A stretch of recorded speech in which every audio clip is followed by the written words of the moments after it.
Governor தாவேகாவை ஆட்சி அமைக்க அனுமதிக்காதது சட்டப்படி சரியா தவறா? தமிழ்நாட்டுல இப்ப அமைஞ்சிருக்க தொங்கு சட்டமன்றம் அமையும் பொழுது பின்பற்ற வேண்டிய 4 முக்கியத்துவங்களை பத்தி 1988ல சர்க்காரியா கமிஷன் 4 முக்கியத்துவங்களை பத்தி சொல்லியிருக்காங்க. இந்த சர்க்காரியா கமிஷன் சொன்ன 4 முக்கியத்துவத்துல முதல் முக்கியத்துவம் என்ன அப்படின்னா, எலெக்ஷனுக்கு முன்னாடி ஒரு கட்சி கூட்டணி வச்சு அதிக பெரும்பான்மை, அதாவது 234 தொகுதியில 118 தொகுதிக்கு மேல எந்த ஒரு கட்சி வின் பண்ணுதோ அந்த கட்சியை ஆட்சி அமைக்க கவர்னர் அனுமதிக்கணும் அப்படின்றத சொல்றாங்க. செகண்ட் பிரையாரிட்டி என்ன அப்படின்னா, எந்த ஒரு கட்சியுமே அதிக பெரும்பான்மை, அதாவது 118 சீட்டுக்கு மேல வின் பண்ணல அப்படின்ற பட்சத்துல எந்த ஒரு கட்சி கிட்ட அதிக சீட் இருக்கோ அந்த கட்சியை ஆட்சி அமைக்க அனுமதிக்கணும் அப்படின்றது செகண்ட் பிரையாரிட்டி. தேர்ட் பிரையாரிட்டி என்ன சொல்லுது அப்படின்னா, எலெக்ஷனுக்கு முன்னாடி கூட்டணி வச்ச கட்சி தனிப்பெரும்பான்மையை நிரூபிக்கப்பட முடியாத நிலைமையிலையும், அதுக்கப்புறம் எந்த ஒரு கட்சிகிட்டையும் அதிக எண்ணிக்கையிலான எம்எல்ஏ சீட் இல்லாத ஒரு நிலைமையிலையும் எலெக்ஷனுக்கு அப்புறம்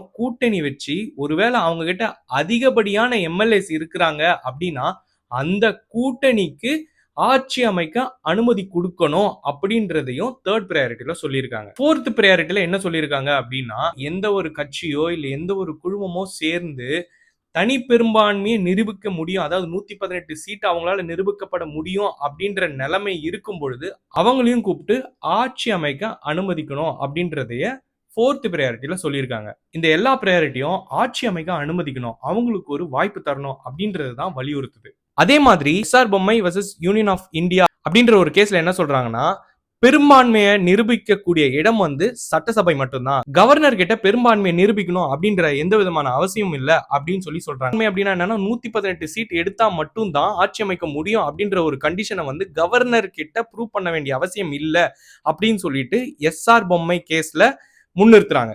இப்ப சொல்லுங்க, தாவேகாவை ஆட்சி அமைக்க அனுமதிக்காதது சரியா தவறா?